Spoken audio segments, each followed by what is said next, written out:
sorry to interrupt your work, but you're making a serious mistake. Huh? With reindeer, I mean. You're putting Prancer where Dasher should be. And Blitzen should always be on my right-hand side. He should, huh? Yes, and another thing. Donna's antlers have 4 points instead of 3. But I don't suppose anyone would notice that except me. No, I don't suppose so. Say, who are you? My name is Kringle. Kris Kringle. Well, glad I could be of help. Goodbye.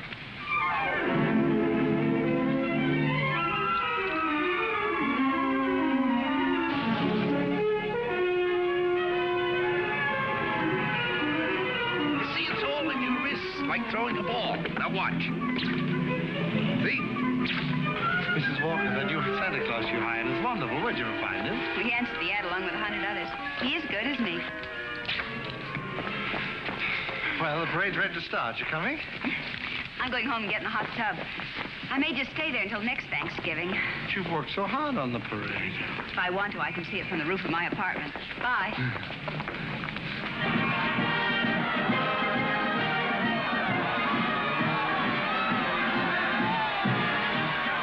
Look at that big baseball player. He was a clown last year. They just painted him different. My mother told me. She manages the parade. Wow. He's really a giant, isn't he? Really, Mr. Gailey. And you a lawyer. There are no such things as giants. Well, maybe not now, Susan, but in olden times, like the giant Jack killed in the fairy tale. Oh, one of those. I don't know any fairy tales. You mean your mother or father never read you any? My mother thinks they're silly, and I never met my father. You see, my mother and father were divorced when I was a baby. Well, that baseball player sure looks like a giant to me. Come in. Hello. My housekeeper told me Susan was here. I'm her mother. Yes, Susie's told me quite a bit about you. She's told me quite a bit about you, too. The man in the front apartment. Hi, dear. Parade's much better than last year. Good. Hope Mr. Macy agrees with you. Would you like a cup of coffee? Oh, don't bother. No bother. It's ready. I want to thank you for being so kind to Susan. All part of the plot. Surest way to meet the mother is to be nice to the child. What a horrible trick. Susan tells me you don't approve of fairy tales. I don't. I think we should be realistic and completely truthful with our children. Not let them grow up believing in a lot of myths and legends. Like Santa Claus, for example. I see. The parade's over, Mother. The acrobats were good. Those prices, they should be. Mother, I was thinking, we've got such a big turkey for dinner, and there are only 2 of us. Couldn't we invite Mr. Gailey? Couldn't we? Oh, dear. Oh, please don't bother. I'll just get a sandwich or something. It's an awful big turkey. Oh, it's not that, dear, but I'm sure Mr. Gailey has other plans. No, he hasn't. Have you? Well, as a matter of fact, to be truthful and completely realistic with the child, I must say I haven't. Please, Mother, please. Didn't I ask her all right, Mr. Gailey? Well, that all depends. Dinner's at 3 o'clock. Susan, you asked just right.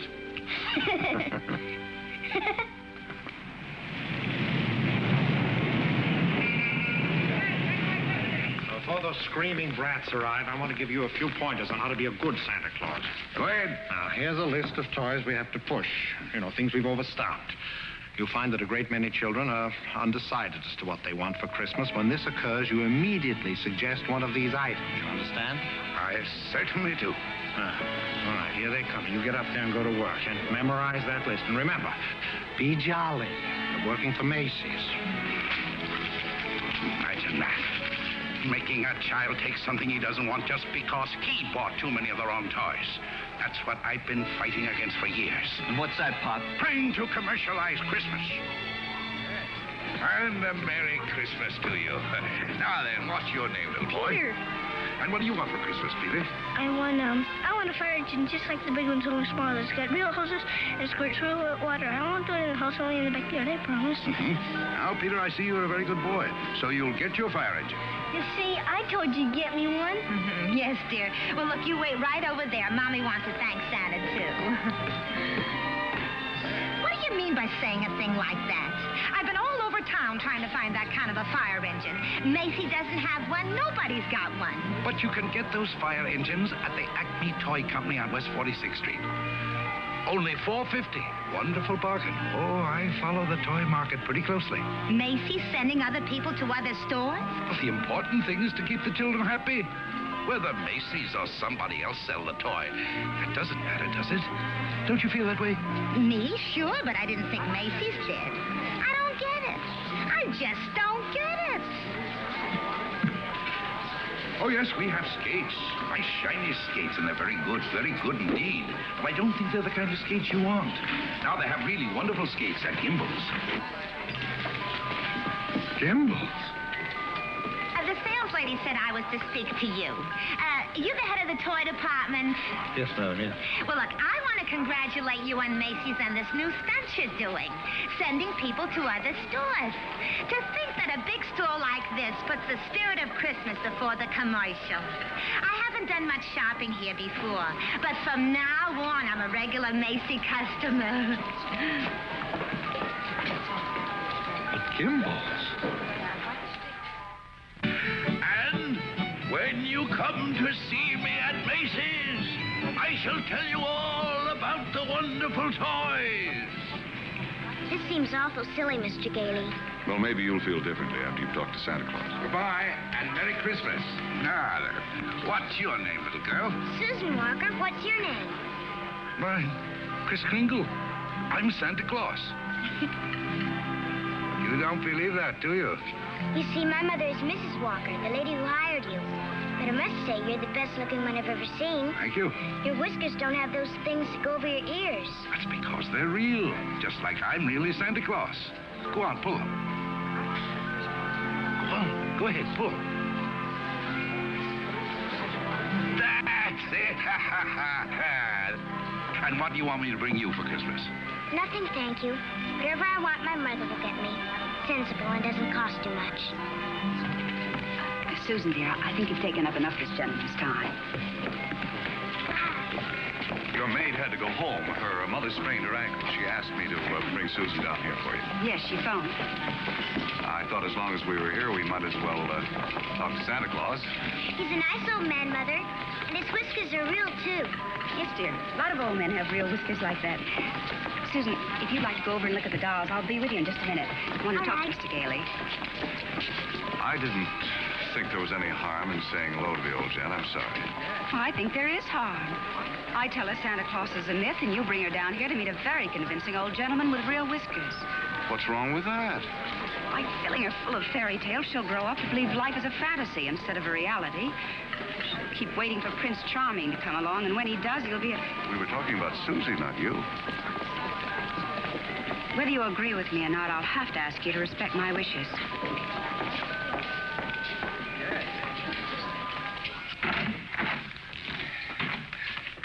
You sent for me. Yes, sit down, won't you? This is a lovely little girl you have here. Thank you. Susan's the reason I asked you to drop down. She's a little confused.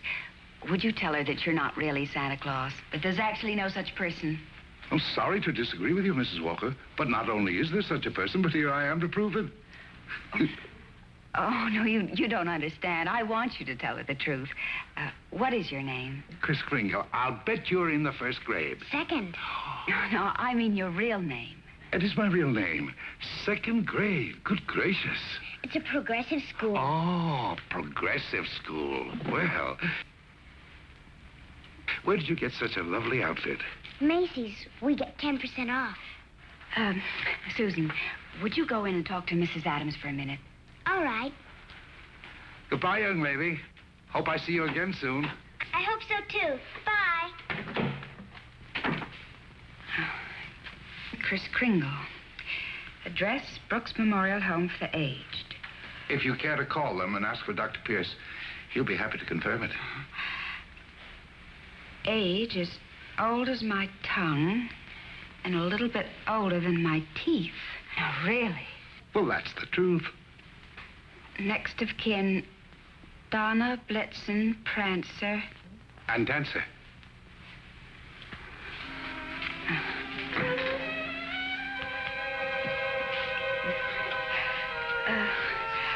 I'm sorry, Mr. Kringle. Yes, well, I'm afraid we're going to have to make a change. You see, the Santa Claus we had last year is back in town, and, well, I feel I owe it to him to, Have I done something wrong? No. Excuse me. Yes? Mr. Macy wants to see you immediately, Mrs. Walker. Oh, yes, right away. You'll have to excuse me. Miss Adams will give you your voucher on the way out, and you'll receive a full week's salary.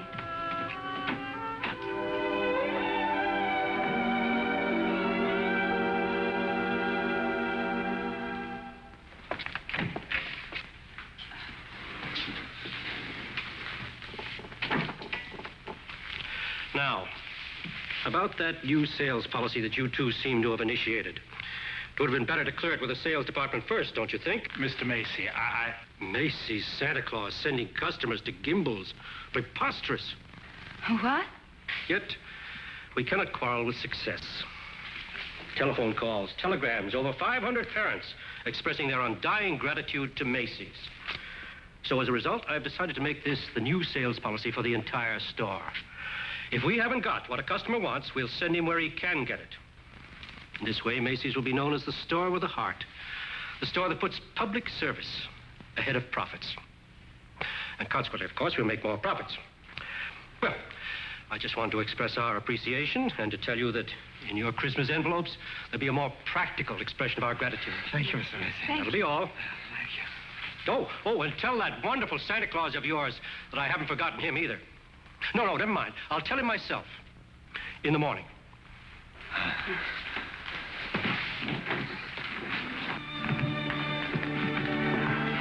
Imagine, a bonus.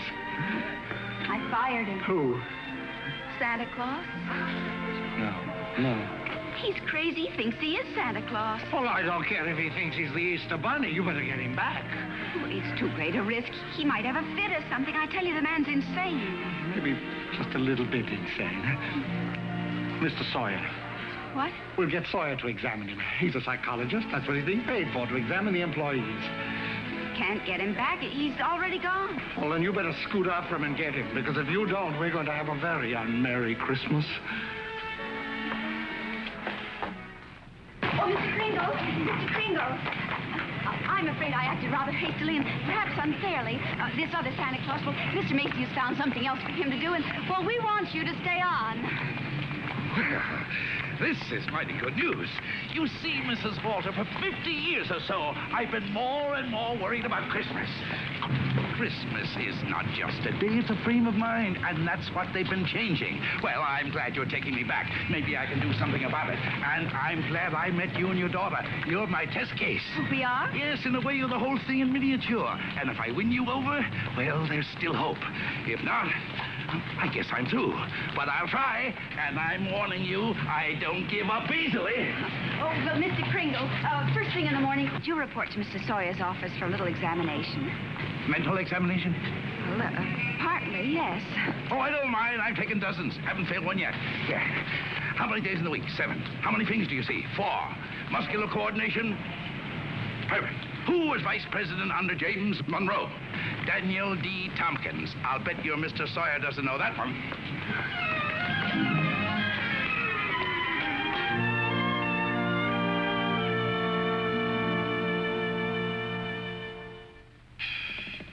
How much is 3 times 5? You asked me that before.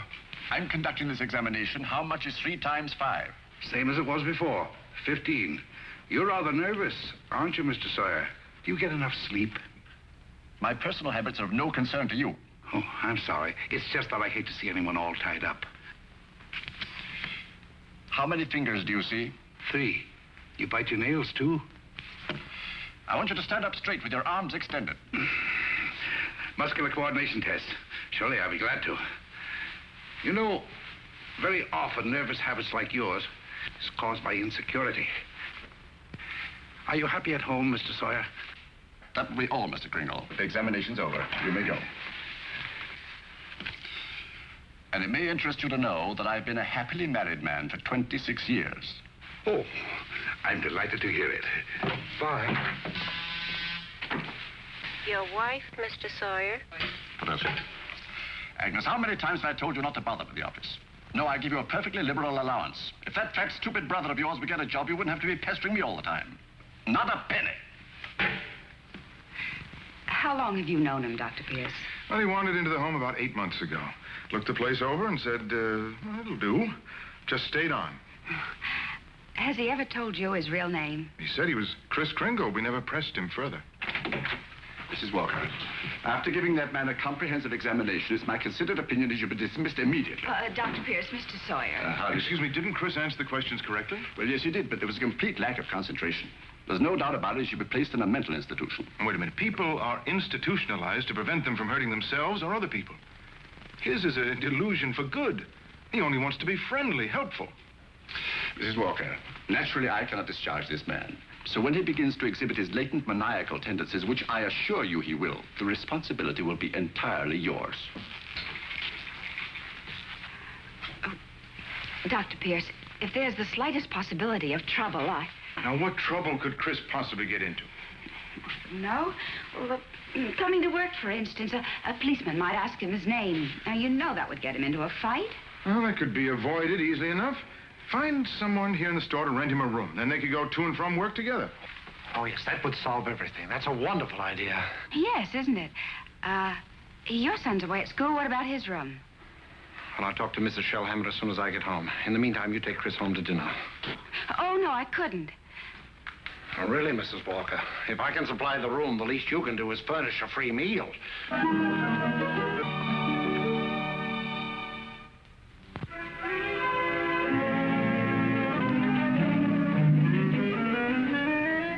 What sort of games do you play, Susan? I don't play much with the children. They play silly games. They do. Like today, they were playing zoo, and all of the children were animals.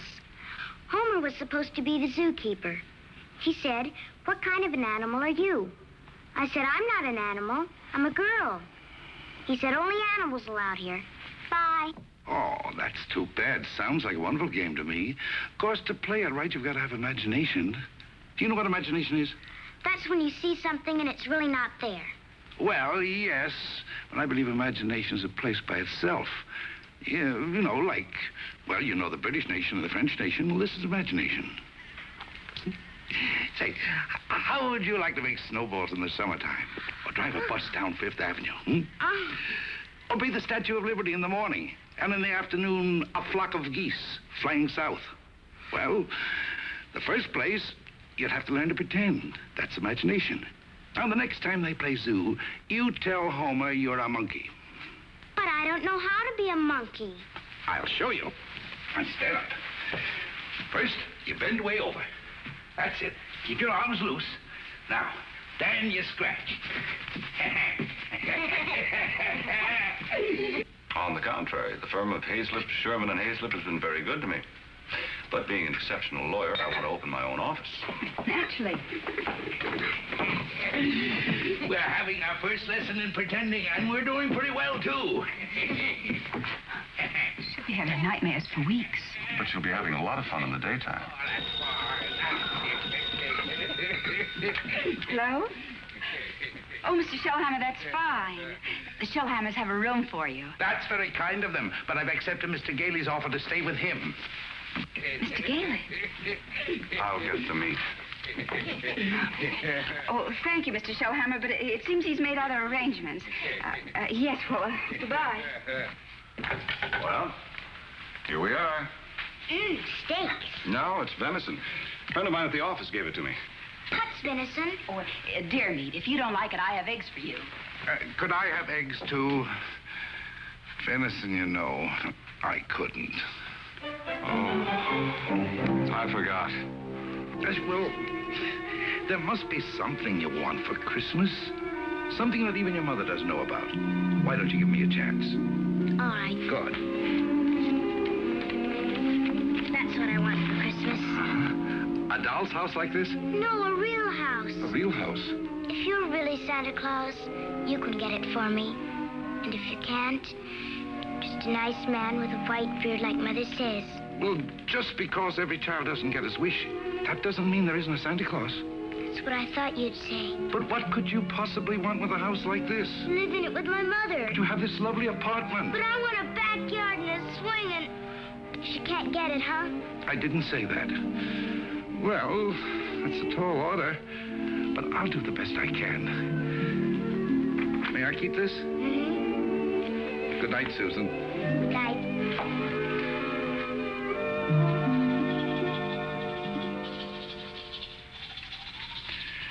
Do you like living in the city?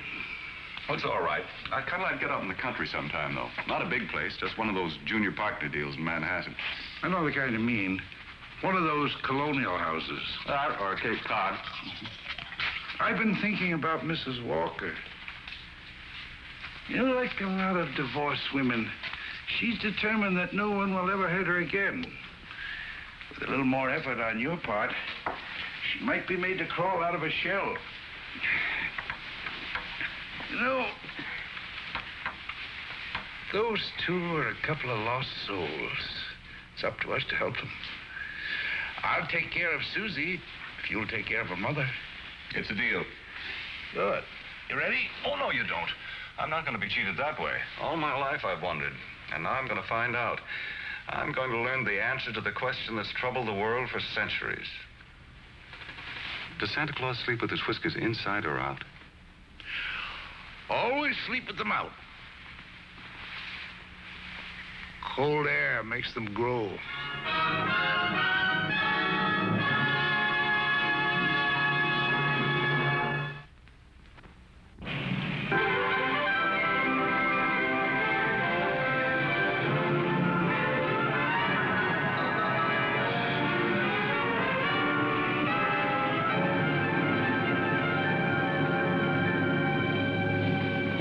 One event I never expected to see.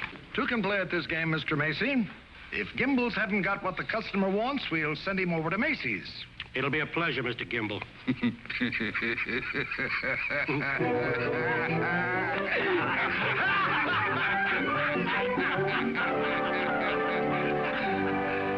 There they sat, adult but children still, children at heart. It was summer, warm, glorious summer. The end. Did you like that story, Susan? Mr. Kringle, do you think I'm going to get my house for Christmas?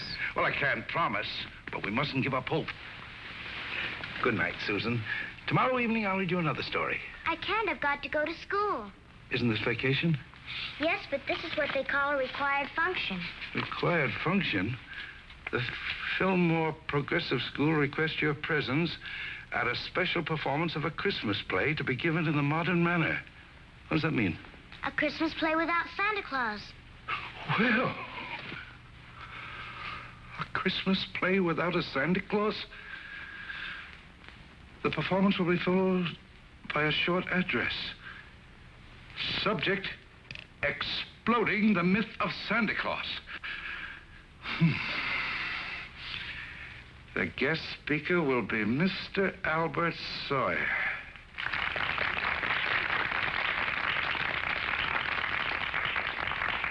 I'm very happy you enjoyed our little play. And now it gives me great pleasure to introduce our old friend, Mr. Albert Sawyer.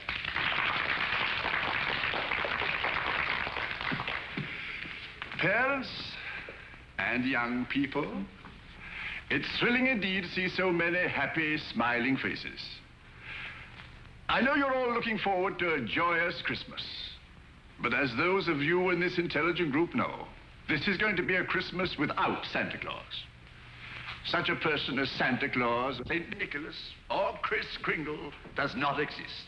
Never has existed and never will exist. This silly old man in his red suit represents the wishful dreaming of all people. He's the all-giver, the generous father. Mature adults who keep this myth alive are clinging to childish fantasies and show themselves afraid to face realities.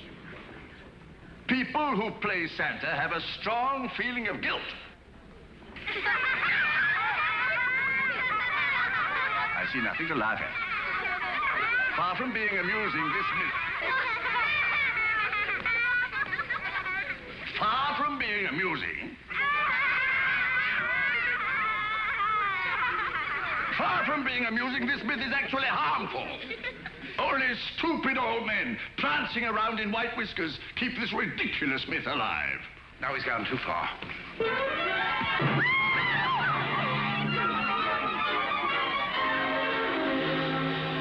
Became violent because I attacked his delusions, and he'll do it again. Well, if you ask me, I think we ought to get an outside psychiatrist to examine him. Then you better do it right away before Mr. Macy hears about it.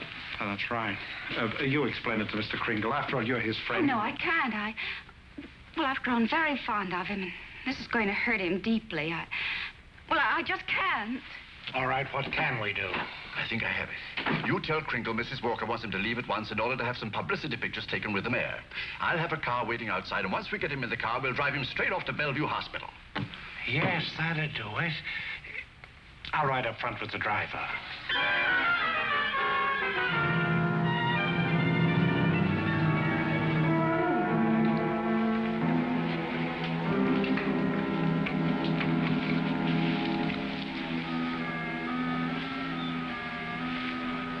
Hello, Kris. Hello, Fred. You flunked that psychiatrist examination deliberately, didn't you? Why? I had great hopes, Fred. I had a feeling that Mrs. Walker was beginning to believe in me. Now I know she was only humoring me all the time. Mrs. Walker didn't know anything about taking pictures with the mayor. That was Mr. Sawyer's idea. It isn't just Mrs. Walker. Take Sawyer. Contemptible, deceitful, dishonest. But he's out there, and I'm here. If that's normal, I don't want it. But you can't just think of yourself. What happens to you matters to a lot of people. People like me who believe in you and what you stand for. People like Susie, who are just beginning to. Kris, you can't let them down. You're right. Let's get out of here. Now, wait a minute. You flunked that examination, but good. Yes. I said our first president was Calvin Coolidge. Oh, but you can fix that. You'll think of something. Now, take it easy. A judge is going to be asked to sign papers committing you to a mental institution. The only chance would be to prove you legally sane at a public hearing. Good. I can think of nothing better. Don't you see? That will settle the question once and for all.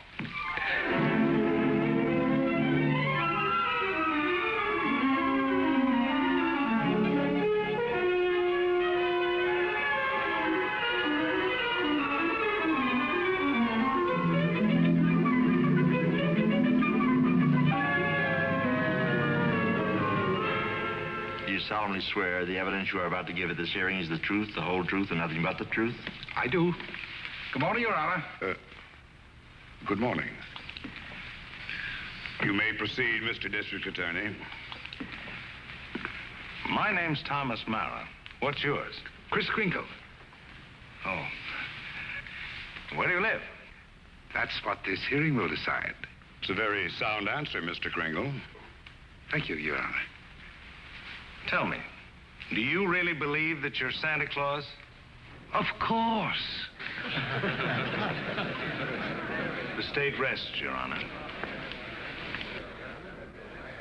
In view of this statement, do you still wish to put in a defense, young man? I do, Your Honor. I'm fully aware of my client's opinions.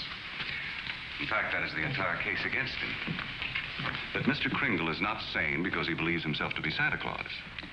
An entirely logical assumption, I'm afraid. Not necessarily, Your Honor. You believe yourself to be Judge Harper, yet no one questions your sanity because you are Judge Harper. Mr. Kringle is the subject of this hearing, not me. Exactly. So I intend to prove that Mr. Kringle is Santa Claus.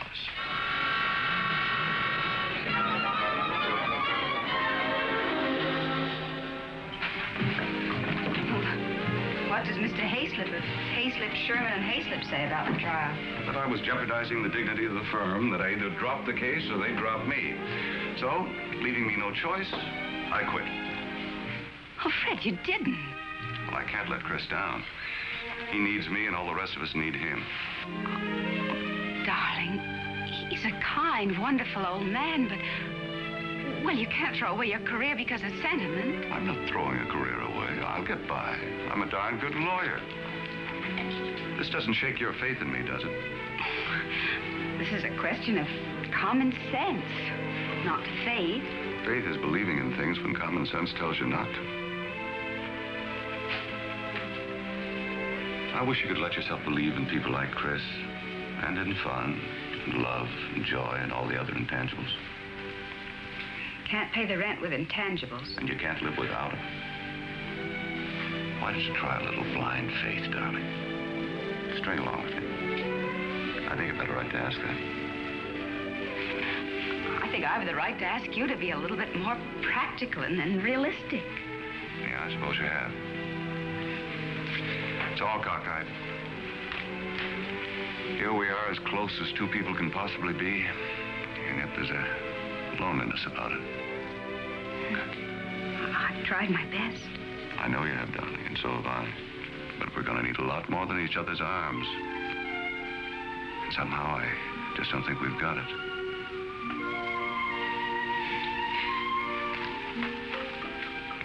Funny. With all my common sense, I was just beginning to think this time it might work out. So was I, but... Can I help you trim the tree? Thanks, I can do it.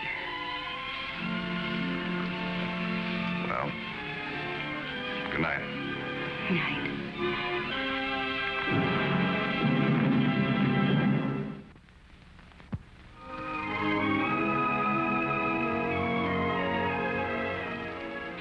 Your name, sir?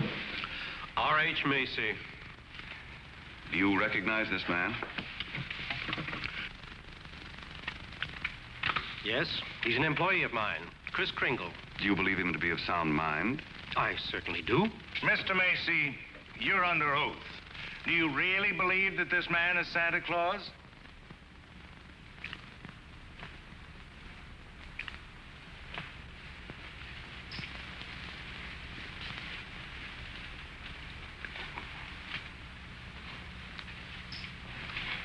Do you?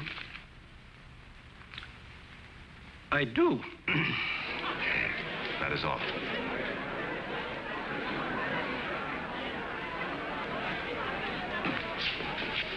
You are fired. Your Honor, there is no such person as Santa Claus, and everybody knows it. I ask that the court make an immediate ruling. Is there or is there not a Santa Claus?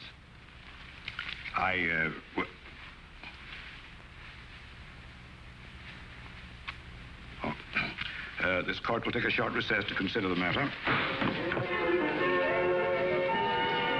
I don't care about the law. I'm talking about politics. You go back in there and rule that there's no Santa Claus, we won't be even able to put you in the primaries. Charlie. I'm a responsible judge. How can I seriously rule that there is a Santa Claus? All right, go back in there and rule there isn't. The kids read about it, so they don't hang up their stockings. So what happens to all the toys that are supposed to be in them stockings? Nobody buys them. Oh, the toy manufacturers are gonna love that. What about the Christmas card makers, the candy companies? Oh, boy, are you gonna be a popular guy. And what about the Salvation Army? They got a Santa Claus on every corner. Henry, I'm telling you, if you go back in there and rule that there's no Santa Claus, you can count on getting just 2 votes. Your own and that district attorney's out there.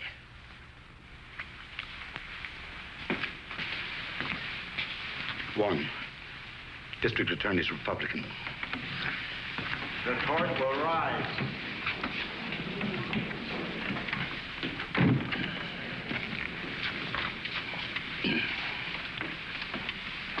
This court has just consulted the highest authority available. The traditions of American justice demand a broad and unprejudiced view of such a controversial matter. And therefore, this court is determined to keep an open mind and hear the evidence from either side. But can my opponent produce any evidence in support of this contention? Your Honor, I can. Will Thomas Mara take the stand? Who, me? Thomas Mara, Jr. Thomas Mara. Hi, Daddy.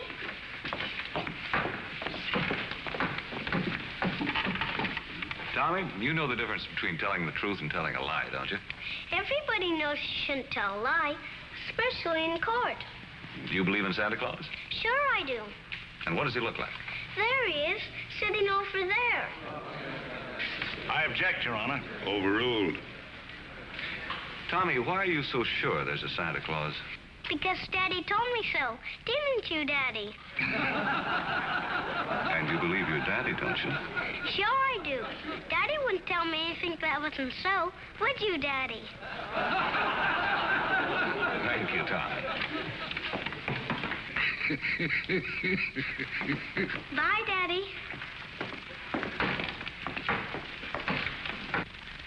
The state of New York is willing to concede the existence of a Santa Claus.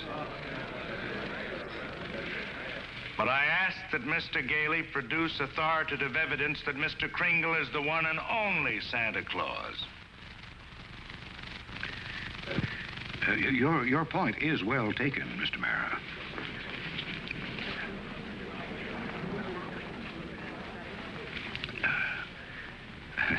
Mr. Gailey, are you ready to show that Mr. Kringle is Santa Claus? On the basis of competent authority? Not at this time, Your Honor.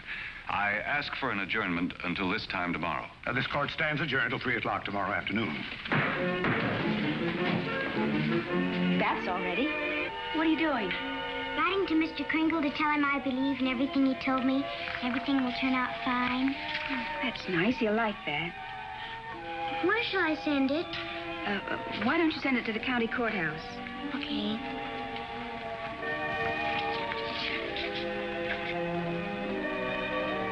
What did you write, Mother?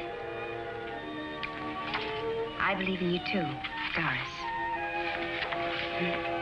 Go take your bath now.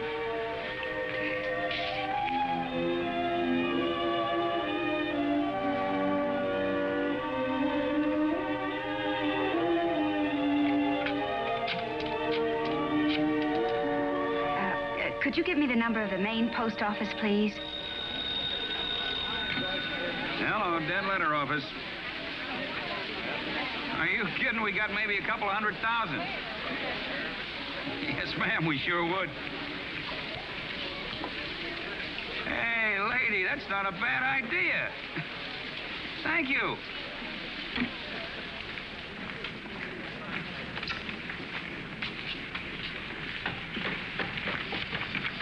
Chris, I've got bad news for you. I've tried every way to get some competent authority. I wired the mayor, the governor, everybody. Susan. And means more to me than all the mayors and governors in the world. It's all over. He hasn't got a thing.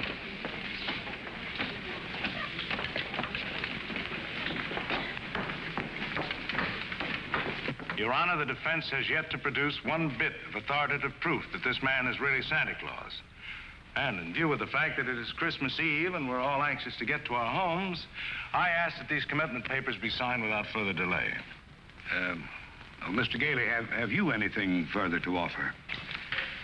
I should like to submit the following evidence, Your Honor. It concerns an official agency of the United States government.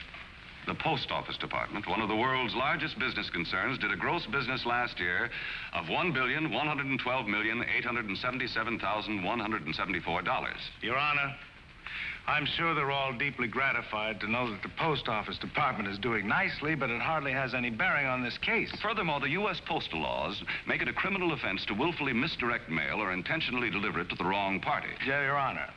I'm sure that the state of New York is willing to admit that the Post Office Department is authoritative, prosperous, and efficient. For the record? For the record. Anything to get on with this case. Then, Your Honor, I offer these letters in evidence.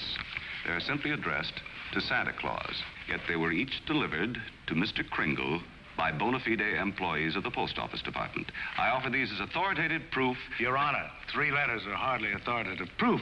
I have further exhibits, Your Honor, but I hesitate to produce them. Oh, I'm sure we'd all be glad to see them. Oh, yes, indeed. Put them on my desk. On your desk? Yes, yes.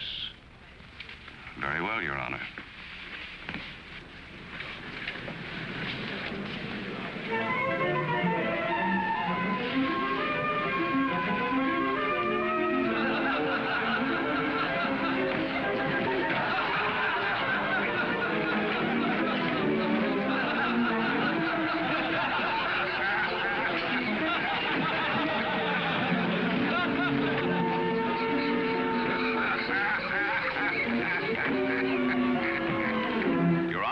Every one of these letters is addressed to Santa Claus, and the post office has delivered them to my client. Therefore, the United States government recognizes this man, Kris Kringle, as Santa Claus. If the United States of America believes this man is Santa Claus, then this court will not dispute it. Case dismissed. Thank you, Your Honor, and a Merry Christmas to you. And a Merry Christmas to you, Mr. Kringle. Oh, I got your note. It made me very happy. Oh, I'm glad, Kris. Won't you come to dinner tonight? I know. I'm working tonight. You see, it's Christmas Eve. Merry Christmas!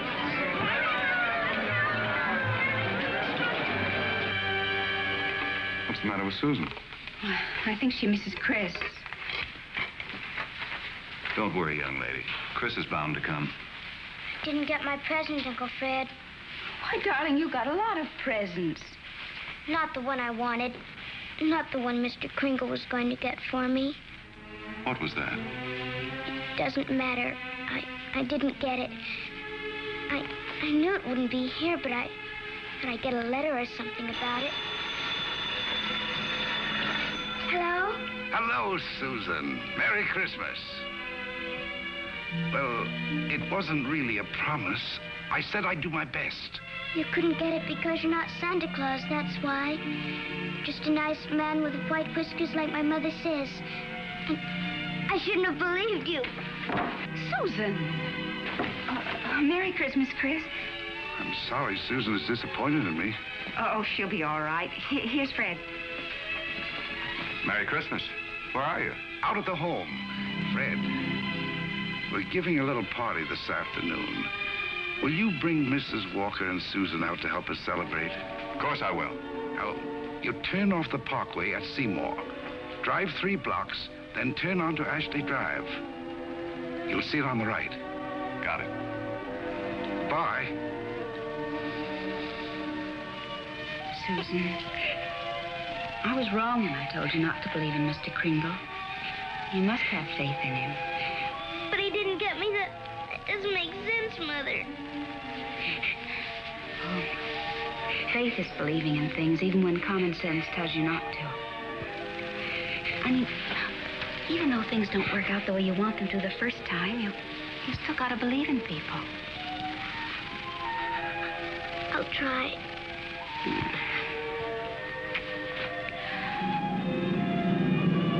There it is, Ashley Drive. I do believe.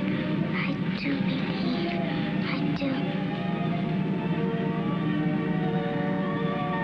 Stop, Uncle Fred, stop! Susan!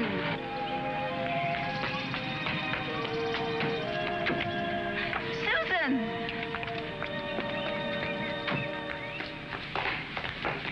Susan? You shouldn't be running around in other people's houses. But this is my house, Mommy. The one I asked Mr. Kringle Now, for. Susan, darling. It is. I know it is. Oh, you're right, Mommy. If things don't turn out right the first time, you've still got to believe. Mr. Kringle is Santa Claus. He is. I'm going to see my swings. You told her that?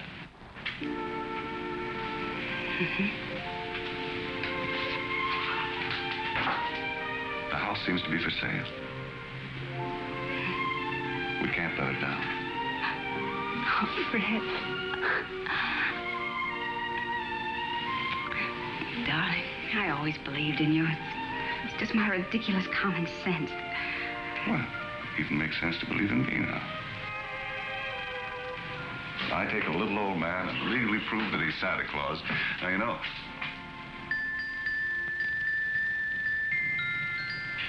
Oh, no. Wait, it must have been left by one of the tenants. Maybe. Maybe I didn't do such a remarkable thing after all.